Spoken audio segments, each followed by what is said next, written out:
In this video, we'll talk about setting big goals. If you're going to set yourself up for success in life, then you need to set some mighty meaningful goals for yourself. So as a starting point, the first and foremost thing to remember on the journey of personal success is a positive attitude towards everything. If you fail once, brush up your knees and get back out there. If you get rejected the first time, better yourself with a positive outlook. Prove yourself instead of bringing yourself down with negativity. Tell yourself through every obstacle and hardship, I did not come this far to only come this far. No success is achieved overnight. No mountain is climbed without a few falls, or two. If others can put up a fight to achieve personal success despite countless hardships, so can you. Better to aim high and miss than to aim low and achieve. It's always better to aim high, even if you don't succeed at first. When you aim big, you dream big, and tell yourself that you stand a chance against all odds. The problem with setting lower standards is that the lower you set your aim, the more you confine yourself. You miss more chances and more of your abilities are left unknown. Likewise, more of your will goes without a test. Where you could achieve the stars, your low aim of never going that high will hold you back.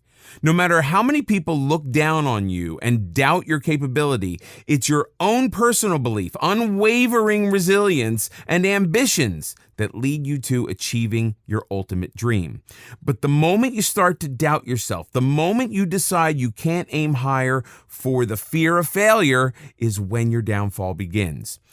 With a higher aim, you may miss it first or you may make it on your first try.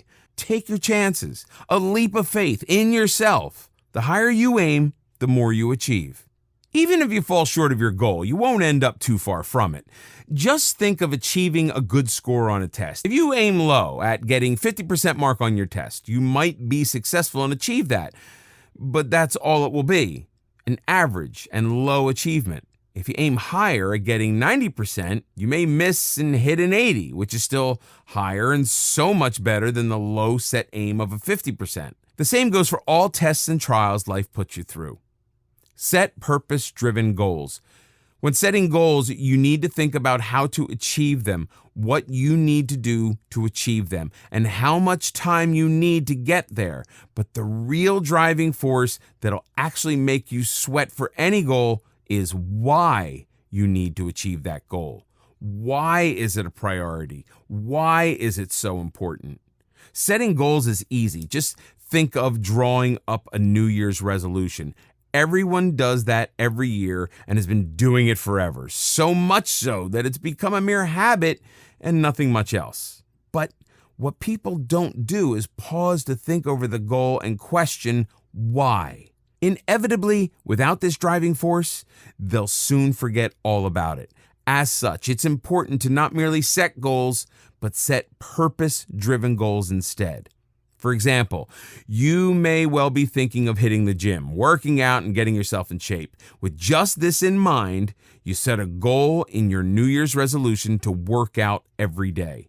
So you do it the first day and the second, and then something comes up on the third. Then you end up skipping the fourth day because you get lazy, and there goes your fitness. There goes the goal. On the other hand, an obese person on the verge of getting diabetes and a possible heart attack is told by a doctor he needs to work out and lose weight really soon if he still wants a chance at a healthy life, or maybe just life.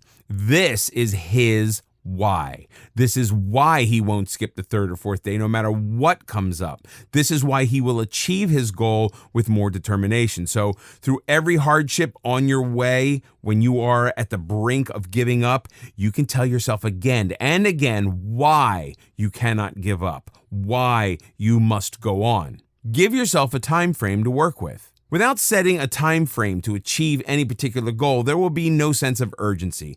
The importance of getting anything done is great, but the importance of getting it done in time is even greater.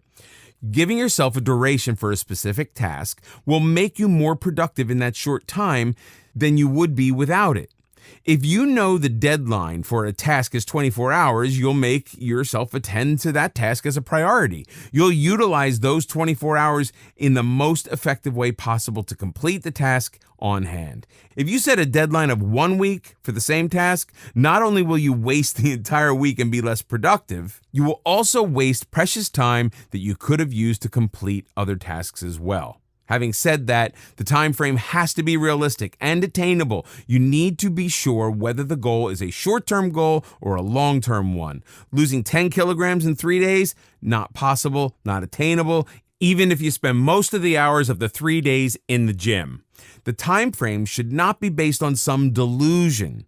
An understanding of the goal, the priority you're willing to give it, can help you decide better how much time you need to give it and how much time is sensible to give to it. If you have an essay due next week and you keep delaying it or doing it in bits, paragraph to paragraph a day, it'll get tiresome and boring. In the end, it might not even make a lot of sense. Plus, you'll lose the sense of urgency that would make you more productive. But if you decide to do it in 2 days, you'll utilize those 2 days much more effectively and will even have time for other goals once you finish with that essay. The less you linger on with the task at hand, the better.